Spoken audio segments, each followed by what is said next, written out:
Hi everyone, welcome back to our YouTube channel Wi-Fi Study Zone. আজিৰ ভিডিঅ'টোত আমি ADRE আৰু আসাম পুলিচৰ এক্সামৰ বাবে মোষ্ট ইম্পৰ্টেণ্ট টপিক এটা লৈ আহিছোঁ। ইয়াৰ পৰা এক্সামত কুৱেশ্যন থাকিবই 100% গ্যাৰাণ্টি।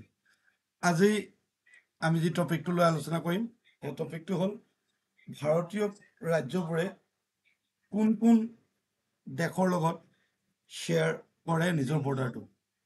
ফাৰ্ষ্ট লৈ লওঁ আমি পাকিস্তানৰ কথা। ইণ্ডিয়ান মানে ভাৰতৰ কোনকেইটা ৰাজ্যই পাকিস্তানৰ লগত সীমা ভাগ কৰে, মানে বৰ্ডাৰ শ্বেয়াৰ কৰে। আৰু ইণ্ডিয়া আৰু পাকিস্তানৰ মাজত যিটো সীমাৰেখা, এই সীমাৰেখাটোৰ নাম হ'ল ৰেড ক্লিফ লাইন। আৰু ইণ্ডিয়াৰ পাঞ্জাব, ৰাজস্থান, গুজৰাট আৰু জম্মু কাশ্মীৰ এইকেইটা ৰাজ্যই পাকিস্তানৰ লগত নিজৰ বৰ্ডাৰটো শ্বেয়াৰ কৰে।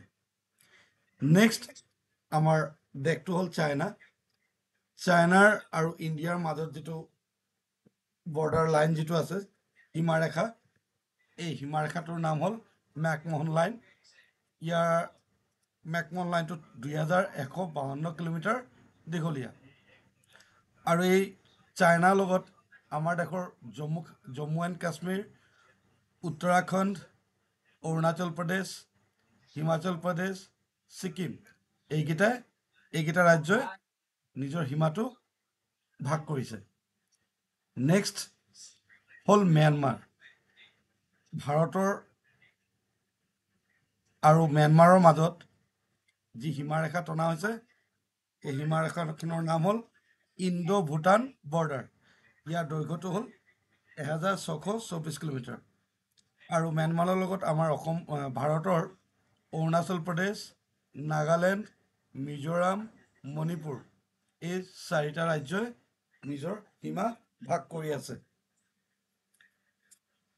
নেক্সট ভূটান আৰু ইণ্ডিয়াৰ মাজত যিটো বৰ্ডাৰ, এই সীমাৰেখাটোৰ নাম হ'ল ইণ্ডো ভূটান বৰ্ডাৰ। ইয়াৰ দৈৰ্ঘ্যটো হ'ব 1624 কিলোমিটাৰ। ভাৰতৰ যি ৰাজ্যখিনিয়ে ভূটানৰ লগত সীমাৰেখাটো ভাগ কৰি লৈছে সেইকেইটা ৰাজ্য হ'ল অসম, অৰুণাচল প্ৰদেশ, ছিকিম আৰু ৱেষ্ট বেংগল। ইয়াৰ পাছৰ দেশটো হ'ল নেপাল। আৰু নেপাল আৰু ইণ্ডিয়াৰ মাজৰ যি বৰ্ডাৰ, এই বৰ্ডাৰটোৰ নাম হ'ল ইণ্ডো নেপাল বৰ্ডাৰ। আৰু নেপালৰ লগত আমাৰ ভাৰতৰ বিহাৰ, ছিকিম, উত্তৰ প্ৰদেশ আৰু ৱেষ্ট বেংগল এই 4টা ৰাজ্যই সীমাটো ভাগ কৰি লৈছে। নেক্সট আমাৰ দেশটো হ'ল বাংলাদেশ আৰু ইণ্ডিয়াৰ মাজৰ যিটো সীমাৰেখা, এই সীমাৰেখাটোৰ নাম হ'ল ৰেড ক্লিফ লাইন। আৰু ৰেড ক্লিফ লাইন বাংলাদেশৰ লগত যিটো আমাৰ ইণ্ডিয়াৰ ৰাজ্যখিনি হ'ল যি সীমাৰেখা ভাগ কৰিছে সেইকেইটা হ'ল অসম, ৱেষ্ট বেংগল, মিজোৰাম, মেঘালয়া আৰু ত্ৰিপুৰা।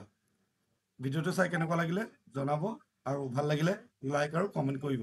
আৰু যিসকলে আমাৰ চেনেলটো ছাবস্ক্ৰাইব কৰা নাই, প্লিজ ছাবস্ক্ৰাইব কৰিবলৈ নাপাহৰিব। Thank U.